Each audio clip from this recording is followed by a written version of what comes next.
Hello, everyone. My name is Mavernell, and welcome back. Another week, another Stellaris Dev Diary. This time we have number 57, Species Rights, which I'm pretty excited about. So, let's take a look here. Hello, everyone, and welcome to another Stellaris Development Diary. Today's Dev Diary is going to be a meaty one, covering several. Meaty one. Frickin' racist. What about the plants and fungus? Alright, I'm done. Covering several new features in the 1.5 Banks update, as well as some paid features coming in the unannounced expansion accompanying Banks. Please note that because of some sickness, we are a little behind in the interface department, so the interface graphics shown today are placeholders and not what will be in the final product. Good to know. Species rights free feature. Alright, big new feature. The big new feature we'll be talking about today is species rights. Previously, what rights your species had were controlled through a set of policies that could only discriminate between your founder species and everyone else. Yep. We felt that this was an area in need of more granularity, both to make playing multi-species Empire more interesting and also to create more of a sense of distinction between your pops. That's okay. That's cool. That's cool. I'm digging it so far. Thus, in Banks, it will now be possible to individually determine the rights and obligations of each species in your empire, in addition to setting rights for a species currently in your empire. You can also set rights for species outside your empire, for example, granting species you would like to attract your empire via immigration, full citizenship, and a good living standard, and have a default set of rights that is applied to any species you have not specifically configured the rights for. Whew, that was a mouthful. Basically, species rights, they're a thing. Alright, cool. Most fundamental status of a species in your empire is citizenship. Citizenship is the overall set of rights and privileges given to a species, whether they are free or unfree, whether they can participate in the political processes of the country, what restrictions can be placed on them, and even whether they have the right to live in your empire at all. In addition to rights and obligations, citizenship also affects POP's migration traction. A POP that is currently enjoying full citizenship is unlikely to move to another empire, where their rights would be curtailed, and POPs living under second-class citizen conditions are more likely to move somewhere that promises them a better life. Okay. Good to know. Full citizenship. Species with full citizenship are fully integrated populations in your empire. They have the right to vote in democracies and can become leaders of all types. You are also forbidden from enacting population controls on them. Okay. Species with a caste system have a mix of full citizenship and slavery, with pops working in the farms and mines being enslaved, and the rest being free to enjoy the fruits of the serf's labor. Okay. Species with limited citizenship are tolerated but not integrated populations in your empire. While not enslaved, their right to vote and stand for political office is curtailed, and you can place population restrictions on them and restrict them from being able to settle on your core worlds. More on that below. Slaves. Species with this setting are enslaved without exception. They have no rights whatsoever and live under the most squalid of conditions. Undesirables are species that you do not wish to exist in your empire. Depending on your purge policy, this can either mean that you target them for extermination or just try to drive them off your worlds. More on that below. Whew. That's really cool. I am super stoked about this. Being able to manage, this is gonna make playing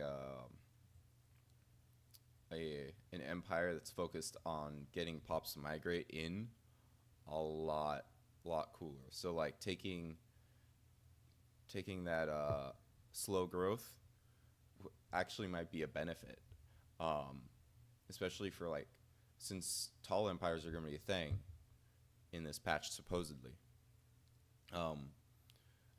Running a few planets, but only 3 to 5 planets, something like that, just core world stuff, and you just bring in other pops because you can't populate them fast enough. That sounds cool. All right. Military service is the martial obligations placed on this species by your empire. It can range from allowing full military service as both soldiers and officers, allowing you to recruit generals and admirals from the species, even if they would normally not be allowed to be leaders, for example, due to limited citizenship, all the way down to a full exemption from all military service. Living standards represents how economically favored a population is, for example, whether they benefit from social welfare or have restrictions placed on what kinds of occupations they can be employed in. The higher the living standards of a pop is, the more consumer goods it will use, and the happier it will be. More on consumer goods below. Migration controls determine whether a species is allowed. Wait, consumer goods? That's something that we see in Hearts of Iron 4. They put in consumer goods in this game? Mm-hmm. Well, I guess we're going to see. Apparently they are. Alright. Migration controls determines whether a species is allowed to freely migrate between worlds or not. Restrictions on migrations are always in place for slaves and pops that are being purged. Population controls determines whether a species is allowed to grow its population or not. Species with population control will not grow new pops, but neither will their existing pops die off. In addition to determining what a species is able to do, species rights will also affect a variety of other factors, such as happiness and consumer goods. For example, pops are generally not very pleased about being enslaved or having population controls placed on them. Different factions in your empire will also have different preferences for what species rights you employ, such as authoritarian pops liking caste systems, and supremacist factions being less than happy with granting full citizenship to aliens. Okay, so interesting.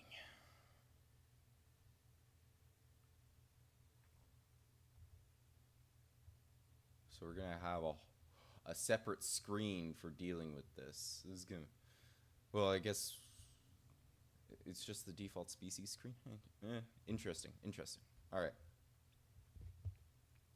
Purge and slavery types. This is a paid feature, apparently. Coming with the new expansion. In addition to the free species rights given to everyone in the Banks update, there is also a paid element, namely the special purge and slavery policies that allows you to define in which manner your empire utilizes slavery and purging via the specific species. The default options, chattel slavery and extermination, are always available even without the expansion, and those without the expansion can also make use of displacement via a policy, but the rest are only for expansion owners. Yep, and we see displacement only down there. All right. The purge types are as follows. I went past the slavery types. Slavery types. We got chattel slavery. This represents forced labor on a massive scale, have a bonus to food and mineral production, and a large penalty to energy science production. And under a caste system, all pops producing minerals and food will be enslaved. All right.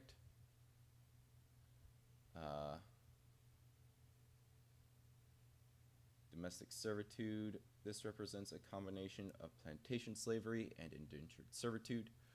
Domestic servants have no boost to resource production and a small penalty to mineral energy science production, but increase the happiness of all non-enslaved citizen pops on the planet.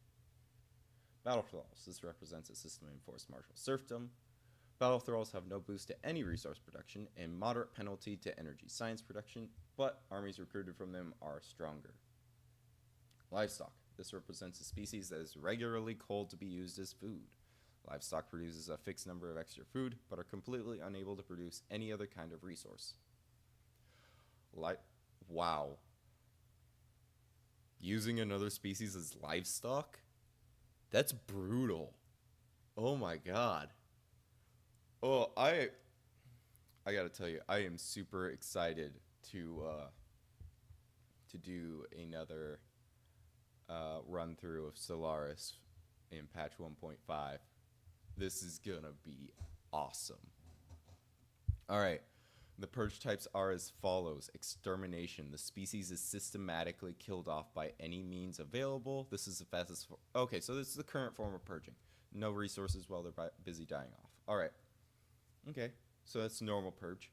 Displacement. Species is driven away through the use of forced resettlement and destruction of their homes. Displaced pops will not be killed, but rather attempt to flee the empire to other more welcoming empires and might even try to settle on colonized planets. Ooh, that's a really interesting mechanic, is pops fleeing your empire trying to settle on colonized planets. That's that's good. This process is slow but generates less outrage among other empires than the other forms of purging. Yeah, ooh, trying to settle uncolonized planets, meaning they might make a new empire, which is really freaking cool. I can dig it. All right, forced labor.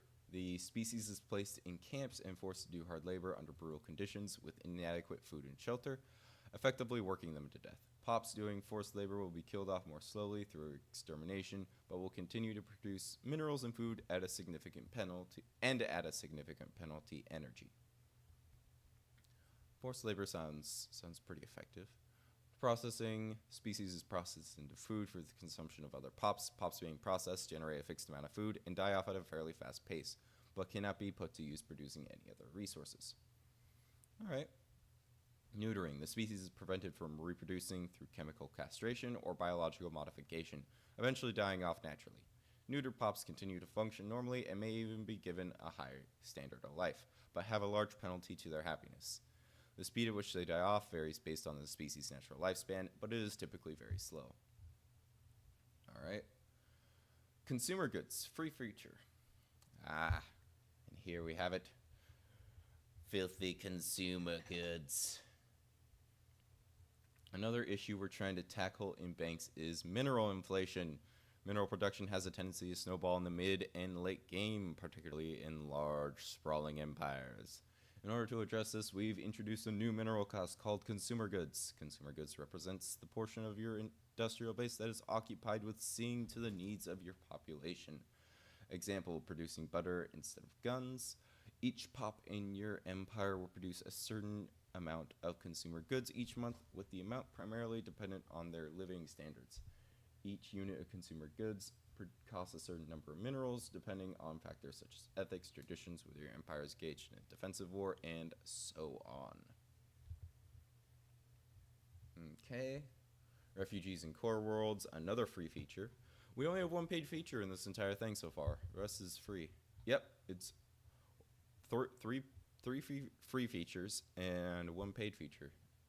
We're getting a lot of shit for free this time around. This is great. I'm digging it. Yeah, continuing on. Sorry, getting off topic. Last thing we're covering today is some new policies that tie into the mechanics of species rights. Core World's population policy determines which pops are allowed to live on your core and non-sector planets, and can be set to either allow only citizen pops, full citizenship / caste system, okay, citizen and slave pops, blah, blah, or open them up to all species. Okay, so you can restrict your core worlds. Okay, if you restrict your core worlds and there are prohibited pops living there, they will move away, either migrating to your sectors or fleeing your empire altogether if there is another empire willing to take them. It is also possible for pops that are enslaved or targeted for extermination to escape your empire, particularly if there is an influential xenophile faction that is helping them flee. Whether or not another empire is willing to accept those fleeing purges, slavery, and resettlement depends on your refugees policy. You can choose to accept other species with open arms, allowing refugee pops to freely move into your empire, be more restrictive, and accept only those pops you have died to grant citizenship, or simply shut down acceptance of species altogether. Interesting. So, basically, you can accept your refugees, and you can allow only certain species to live on your core, non-sectored planets. It looks like sector planets will you can have them be a little more liberal with their having of aliens. And then you can keep your core worlds free of the filthy Xenos. And then whether or not your empire... I think this last paragraph's a little screwed up, is whether or not your empire is willing to accept fleeing purges and stuff, I think, is what they wanted to say. But looks like that's going to depend on your refugee policy, which is going to be cool. So it looks like here you got refugees, no refugees, citizen species only, refugees welcome. All right, cool. And that's all for today. Next week we'll be talking about something I know a lot of people have been wanting for some time, orbital habitats. Oh, yes. I am super stoked for orbital habitats. But this week, species rights, this is good.